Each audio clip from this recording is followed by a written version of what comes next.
At the very back was a woman who appeared to be throwing bugs into the air. They were silver, flying moth-like things that fluttered all around her. I was about to take a few steps on the stairs to get a better look, when another butler approached me.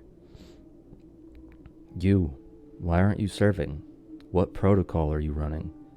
The butler looked to be in his 70s, and despite his crooked posture, still managed to tower over me. I stared briefly into his massive pupils, which had no irises. Again, I did my best not to appear shocked. "Default protocol. I'm doing the, default protocol?" He frowned, scanned me up and down. "Well, I'll be inorganic." "A what?"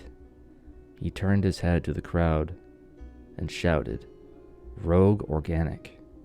I dropped my tray and sprinted, dodging the butler's lunge. Silence rippled out and killed all chatter. I could sense a sea of heads focusing on my movement. Oh, sweet Jesus, where do I go? I ran through the open gaps in the crowd, aiming for the kitchen area I first came through.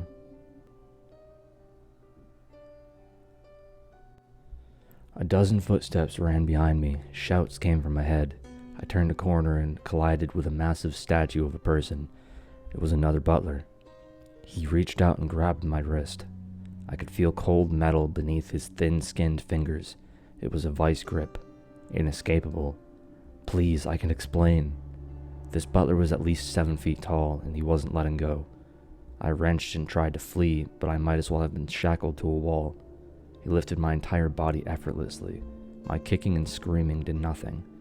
3 others came and seized my remaining limbs. I was trapped between 4 remorseless butlers. They carried me into a deafening hot room with many moving fans. I could see stainless steel everywhere, loud droning, high-pitched beeps. "Please, what do you want? I'll do whatever you want." Their response was jabbing my gut with several sharp knives. I screamed and twisted. One of the knives fell out. "Is that a USB plug?" I leaned to get a better look, and as I did, something drilled into the back of my skull. Cut to black. Nothingness. Never-ending dark. For all intents and purposes, I might have briefly died, or fully died. I can't tell, but the next thing I know, I'm outside my body looking at myself through a webcam. I watched as these 4 men lay my unconscious body down onto a steel table and stabbed cable after cable into my head. With each cable, I remembered more and more about myself, and after a dozen, I felt like my complete consciousness was back. What is happening? What are they doing to me? Why can't I feel any pain? I had no head, arms, or any body to speak of, only this grainy, wide-angle camera view. This was my entire being. I watched my old torso get sawed open, split down the middle. They began to spoon out all of the organs quickly and efficiently, dumping all the guts into a metal tray. It became a bizarre form of torture, watching my old body get hollowed out and then stuffed with steel wires and blinking cables. They dumped several mechanical moth bugs inside the stomach cavity. They wriggled and invaded various ends of the body. Then, without any fanfare at all, the corpse was carted away. I couldn't move the webcam. I couldn't tilt or zoom or pan. My vision was reduced to a filthy, blood-stained linoleum floor. I had no mouth, but I had to scream. And somehow I did scream. I heard it.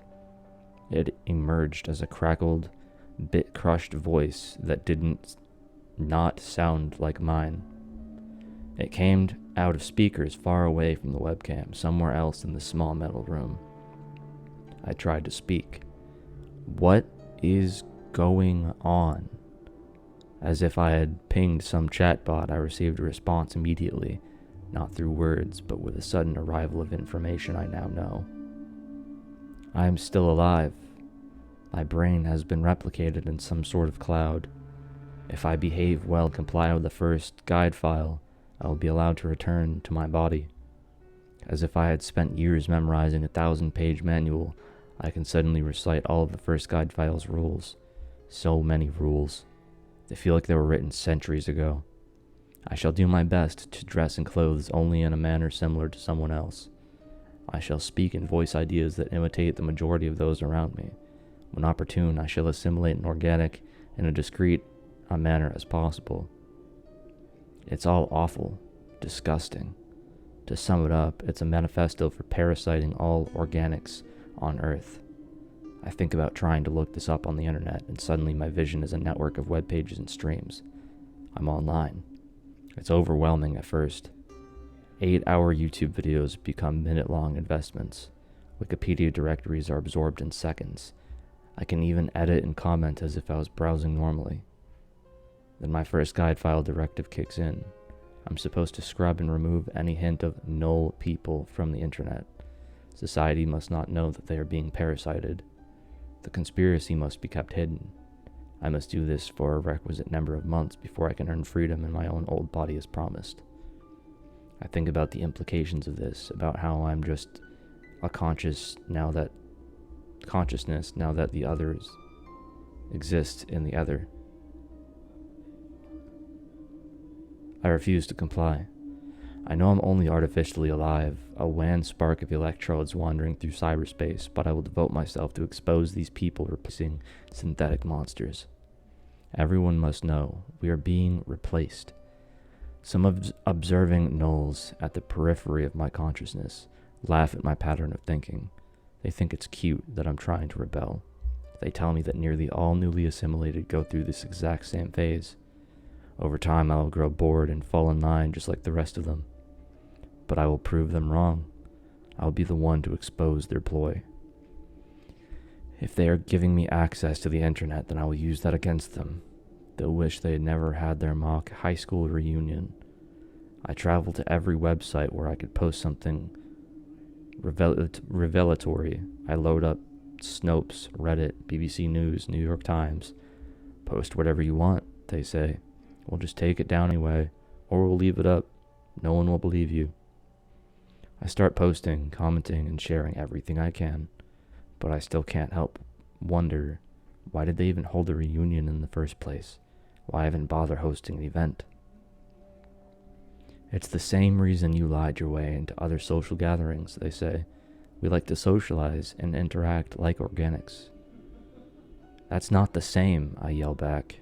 My voice crackles out of tiny speakers in the now empty metal room. I did it to fit in, to give my life meaning. You're all just parasitic monsters.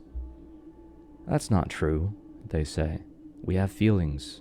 We all humans once, just like you. One day you'll understand. It feels good to meet in person. It feels good to socialize. It feels good to pretend to be human again.